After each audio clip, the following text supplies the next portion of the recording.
Ano na to? Yusek Castro, binuweltahan si Harry Roque sa issue. O sige. Over your statement that as an alleged fugitive, he should never be assisted by the diplomatic agents of the Philippine Embassy. Ito raw po ay refleksyon ng inyong gross ignorance of the law, diplomatic practice, and the fundamental rights of Filipino citizens abroad. What do you say to this? Yan naman po kasi ang problema. Mahilig po kasi magkaroon ng twisting of facts. Kung nadinig lamang niya at napanood ng buo ni Harry Roque ang ating content. Actually, nag-start po ito sa isang content sa ating YouTube channel. Dahil nung nag-circulate po ang larawan na ito, Lintik bahay niyan sa laki. Oo nga sa Pasig, no? Boss Comics Man, shoutout, shoutout. Not a problem, pogi ka pa rin. Sa cool. Syempre, hindi naman magbabago yun eh. O sige. minabuti ko pong makausap at magtanong mismo sa sekretary ng DFA, si Secretary Tess Lazaro, dahil nakita po nga natin to at hindi ko ninais na magkaroon ng magpahid ng anumang akusasyon sa ating Ambassador Luli Arroyo Bernas. So bago po natin ito kinontent, ay itinanong natin mismo kay Secretary Tess Lazaro. At ang unang-una nating content patungkol dyan ay niliwanag po natin na yung larawan na yon ay noong 2023 pa. So yun nga po ang mahirap kay Harry Roque. Nakikinig yata siya sa chismis at Barado ka na naman eh. Tanga din kasi to si Roque, 'di ba? Parang pinakita niya kagad na noong 2023 pa, binanggit nga ni Atty. Claire yun. Bobo ka kasi. Parang si Bon Jovi ka sa book. This is a song for a broken hearted. It's my life, it's now or never.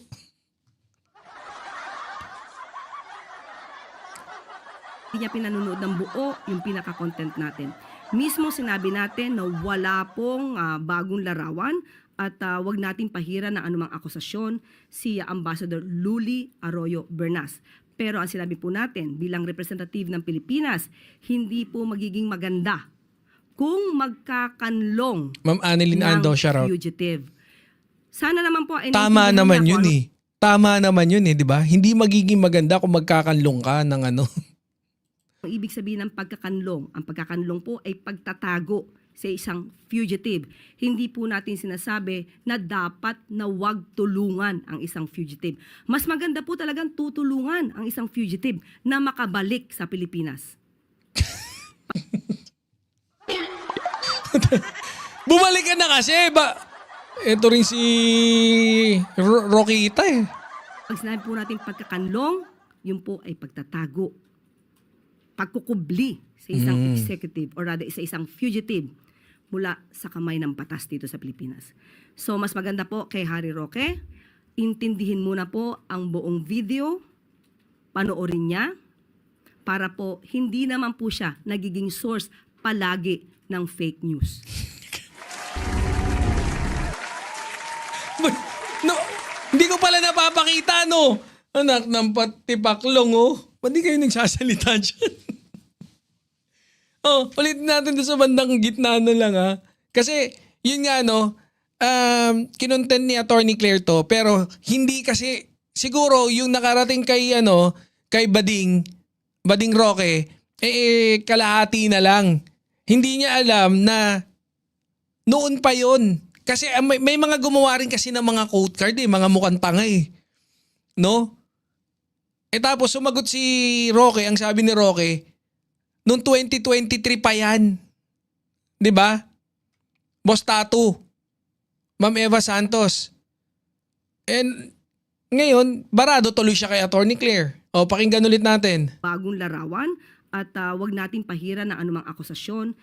Pong bagong larawan. At, Sinabi mismo sinabi natin na wala pong bagong larawan at wag nating pahira ng anumang akusasyon si Ambassador Luli Arroyo Bernas.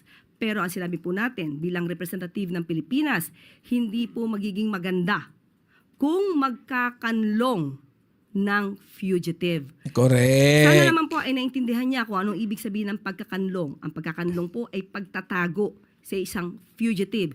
Hindi po natin sinasabi na dapat na wag tulungan ang isang fugitive. Mas maganda po talagang tutulungan ang isang fugitive na makabalik sa Pilipinas. Pag sinabi po natin pagkakanlong, yun po ay pagtatago. Pagkukubli sa isang executive or rather sa isang fugitive mula sa kamay ng batas dito sa Pilipinas. So mas maganda po kay Harry Roque, intindihin muna po ang buong video, panoorin niya. Balik ka agad sa kanya eh, no? Dali siya kay Atty. Claire eh. Ba't naman ganyan damit ni Yusek kulay? Favorite nga ni Atty. Claire yata ngayon yan. Para po, hindi naman po siya nagiging source palagi ng fake news. Parang hindi sa Laguba, sa Laginto. Sa Lagubang kulay itim yun eh. Ikaw naman, Boss B, oh. Pipintasan ng mga pangit. O, mo sila. Mga tokmol yun eh. Sa Laginto at sa Lagubang. Eto, ano sabi rito? No confirmation of ICC warrant arrest de la Rostrat. Eto, sige, pakinggan nga natin to. 1 minute lang naman to eh. Pumunta na tayo dito sa ating susunod na talakayin, no? Eh, sabi kasi rito, yung technique lang daw yung pagsasabi, no? Na kung saan meron ng warrant of arrest. Hindi, alamin natin kung bakit, kung ano yung talagang technique na pinagsasabi nila. Bahagi umano ng estratehiya ng gobyerno ang hindi agad pagkumpirma ng ICC arrest warrant laban kay Senator De La Rosa para siya ay matunton at maaresto. Balita mula sa DOJ, hatid ni Radyo Patrol, Steve Ras. Steve! Jeff, iginit ni Attorney Israelito Torion, abogado ni Senator Bato De La Rosa na may natanggap silang impormasyon tungkol sa warrant of arrest mula sa International Criminal Court laban sa Senador na kasalukuyang nasa sa National Central Bureau. Dahilan anya ito kung bakit humiling sila ng kumpirmasyon sa DOJ kung may warrant laban kay De La Rosa pero hindi ito pinagkaloob ng ahensya. Ayon kay Torion, posibleng estratehiya ng gobyerno ng Pilipinas ang hindi agad paglabas ng warrant dahil sa oras na matunto ng lokasyon ng senador, maaari na lang siyang arestuin bago ipaalam na may warrant. Dadag pa niya, kung maaresto si De La Rosa, maghahain ng kanilang kampo ng petition for habeas corpus sa Korte Suprema bilang legal na remedyo.